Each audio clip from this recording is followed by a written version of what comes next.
Hi, everyone. First of all, I would like to thank the Outreach Office of the International Nannoplankton Association, the AURORA team, and Felipe Vallejo and Daniel in particular for inviting me to participate in this NannoTalks series.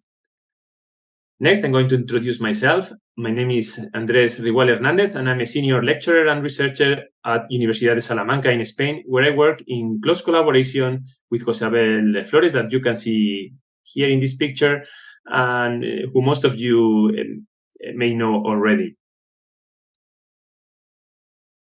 My research interests lie primarily in the following three topics. The first one would be ecology and paleoecology of siliceous and calcareous micro and nanoplankton. So although today I will be focusing on coccolithophores, I'm also actively working with other phytoplankton groups, particularly diatoms. Also, I'm very interested in the role of micro and nanoplankton in the marine biochemical cycles. And a third research line would be assessing the response of this organism to ongoing environmental change. While these research topics are probably common for an important part of the nanoplankton research community, there are a couple of aspects that differentiate my research. One of them is the methodology. An important part of my research is based on the use of annual and multi-annual time series sediment traps, like the one that we can see here. And the second one would be the study area. Most of my efforts are dedicated to study the functioning of marine ecosystems in the Southern Ocean. The reason why most of my research is focused on the Southern Ocean is because this ocean plays a disproportionate role in Earth's biochemical cycles and climate. And the subantarctic zone is particularly relevant because it represents more than half of the areal extent of the Southern Ocean and serves as a strong sink of atmospheric CO2. As you know, the global ocean is changing rapidly, and the Southern Ocean is no exception to this trend. So, if we aim to gain insights into how these changes are going to affect the ocean and its ecosystems, it's of crucial importance to establish baselines. In this regard, sediment trap records are a useful and cost-efficient tool for documenting the current state of specific algal groups, such as coccolithophores. Next, I'm going to provide 3 examples that showcase my current research. Using time series sediment trap records retrieved from 2 sites of the subantarctic region, here south of Tasmania and here south of New Zealand, and 1 station in the Antarctic zone, here with this highlighted with this blue triangle, we estimated the contribution of coccolithophore species to total carbonate export.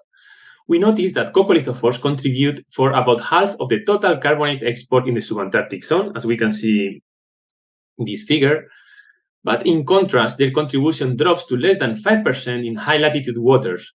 Therefore, it can be deduced that heterotrophic calcifiers, mainly theropods and foraminifera, must control carbonate export in the coldest water of the Southern Ocean, but not in the subantarctic zone, where coccolithophores are most diverse and abundant.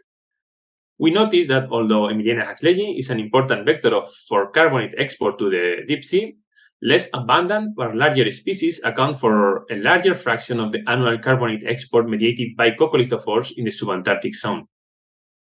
This is important because these species display different ecological adaptations, and therefore they could display different responses to ongoing environmental change.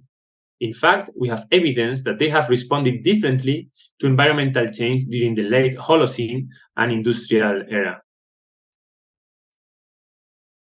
And this takes us to a second study, where we use the coccoliths collected by sediment traps as a representative of coccolithophores populations growing during the industrial era, and surface sediment samples that were used as a representative of the pre-industrial Holocene. We measure the coccolith morphometric parameters of 2 keystone species, Emiliana haxleyi, that we can see here on the left, and Calcidiscus leptoporus here. We notice that Emiliana haxleyi has experienced little changes during the late Holocene, including the industrial era. And this is illustrated by this figure here, that compares the coccolith thickness distributions of sediment trap assemblages and surface sediment assemblages. As you can see, the lines are almost identical, indicating that the thickness of both datasets is quite similar. On the other hand, our data suggests that modern Calcidiscus leptoporus have reduced their size and mass substantially, as illustrated in this graph that shows us the distribution of coccolith area in the sediment drops in blue color and in the surface sediments in red. This underscores the difference between the different response of different Coccolithophore species to ongoing environmental change in the subantarctic region.